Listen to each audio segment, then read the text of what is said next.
Hi, everyone. Welcome to the Stay Rich Show. Based on the positive response of my book, How the Rich Get Divorced and Stay Rich, I want to take this opportunity while I am in Paris, France, the city of love, to talk about the concept of rich in the first place, the concept of what it means to be rich, the concept of staying rich. And it boils down to a few very basic things. I'm a winning divorce strategist, an unbiased expert witness, a hero to my clients, and a villain to their exes. Welcome to the Stay Rich Show.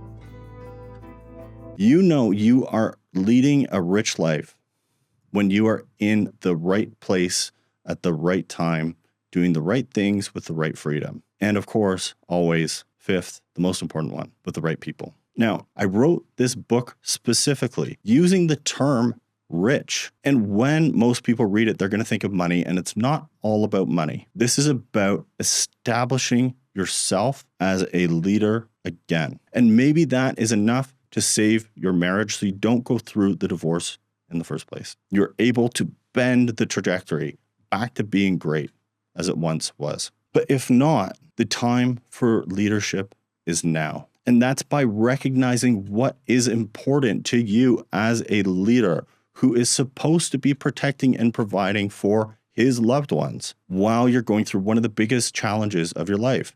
And chances are your ex-wife is not going to like you while you're doing this. And chances are you're going to have issues with your kids because their family's breaking apart and this is emotional. But it's your job to start making decisions that impact everybody in a positive way. So the book, there is a lot about money. My background is money. There's a lot about winning in trial. There's a lot about winning in divorce just by getting out as quickly as possible, at as little cost as possible, as amicably as possible, and while keeping your assets as intact as possible. But this isn't a book to never pay your ex-wife anything because it's not going to work. That's not a realistic outcome. It is to prevent your ex-wife from bankrupting you. It'll definitely prevent that. Now, one of the components, though, that a lot of men struggle with is the price of a rich life, the price of exceptionalism, because it's socially challenging. What you realize as you grow into yourself, as you become a leader, is that people begin to view you differently. People begin to judge you differently. And while some people may love you, there's a large group of people who you're sort of upsetting the social hierarchy. You're upsetting the apple cart, and they're going to do everything to stand in your way. And for a lot of men, this burden and price on exceptionalism and being a leader comes in the form of everyone disagreeing with you, even though you think you're doing what's right. And it comes as a result of that in loneliness. Because these men, these people like me, I've experienced this. When they go out into the world and they share their ideas with people, everybody who responds to them tells them that they are crazy, that this is a dumb idea, that they're not capable of that, because they're still being viewed through a frame and a reference point as when they were younger. So maybe it's from your parents who view you as a child.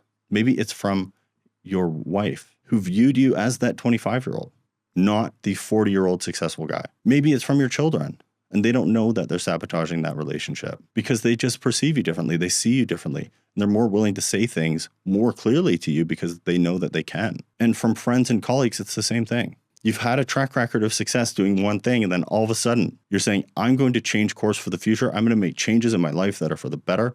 I'm going to do these things that are hard, that are really hard, and I'm going to work my ass off to do it. And yet everybody around me is not going to support that. They're going to say that it's too hard. They say that I'm not going to make it. They say that I'm not going to do a good job. And they ultimately say that I'm going to fail and revert back to the person who I once was. And that price is very hard to pay. I did a video before about not paying attention to your wives, because ultimately the woman in your life is going to express things through emotion. So paying attention to the specific words is a lot less relevant than the emotion and the action that they're trying to drive out of you. And that's how women express how they want you to change. They drive an emotional response. Women speak more emotionally than men. So what we hear is a task. And what many men miss is the fact that this is a call to action.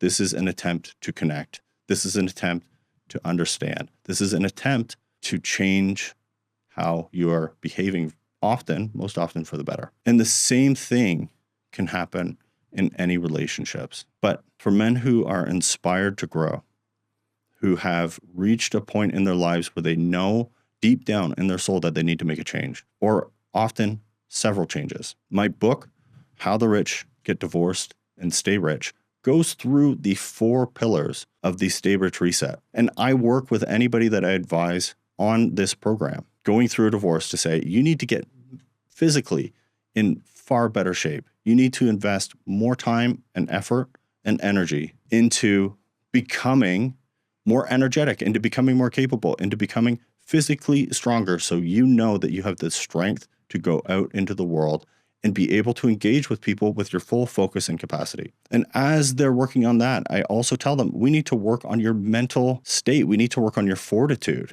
which is going to help buffer some of these issues when they are explaining their ideas to third parties. And often enough, all of a sudden, they're going to start reducing how much they're talking about their future plans, because they're realizing that all they're going to get is negative feedback. They realize that all they're going to get is negativity from these people. And suddenly they're going to start cutting negative people out of their lives and start focusing on positive, great, fulfilling relationships. And that boils down to fortitude. That boils down to self-respect. Thirdly, it is a matter of obtaining, creating, and maintaining valuable, fulfilling relationships that are great. And when guys are physically strong, when men are mentally strong and have fortitude, their ability to articulate what they want and need out of a relationship is that much higher, because the threat of that person leaving does not matter. It stops mattering. There's less weight put onto it, because they realize that they can find someone else. They can find new friends. They can find a new wife. They can find somebody else to fill this void really easily, and that person can treat them better. So they respect themselves enough to command that respect from others. Otherwise, they'll just exit the relationship. And last but not least, men specifically going through divorces, they end up having more time on their hands because they're not necessarily being confined to family obligations in the same way that they once were. And as a result of that time gain, the point is to invest more effort into capital gains. And by capital gains, I mean making more money. I mean investing in future business opportunities. I mean starting a new business. Maybe it means selling the other business and starting something new, or starting a few new things. But when working through this program, what I want men to accomplish, what I want them to get through, is that by the time that they're actually divorced, by the time that the papers are filed, signed, the judge has gone through trial, and everything is done, they are much better for it. They're making more, so they're less concerned about money. They have better relationships in their life because they've cut out the bad ones and they put an investment in their time and attention and energy into the good ones. They have the mental fortitude to know that they can get through one of the biggest challenges in their life and turn it into an opportunity to better themselves and make their lives better, and especially the lives of their loved ones that much better for it. And they know that they're physically in the best shape that they've ever been in because they've cleaned up their diet, they've gone to the gym, they've done the hard work, they've put their attention and focus and time and energy and effort into doing something great as the foundation of growth. And if their kids are important to them, this gives them the ability to just go all in on the children when they have them, the flexibility to put the phone away and fully engage with the people that they love. And if the book isn't enough, if the content here isn't enough, we do have an online networking community called the Rich Forum for this reason. It's about becoming a man with a rich life. And I urge you to reach out to me directly, and you can do so at www.therichforum.com. So start with the book, How the Rich Get Divorced and Stay Rich. If you're married or going through a divorce, this book will help you significantly improve your life. And when you're ready to take the next step, when you're ready for the next challenge, for the next opportunity, for the next inspiration to grow, contact me at the Rich Forum, and I'll see you there.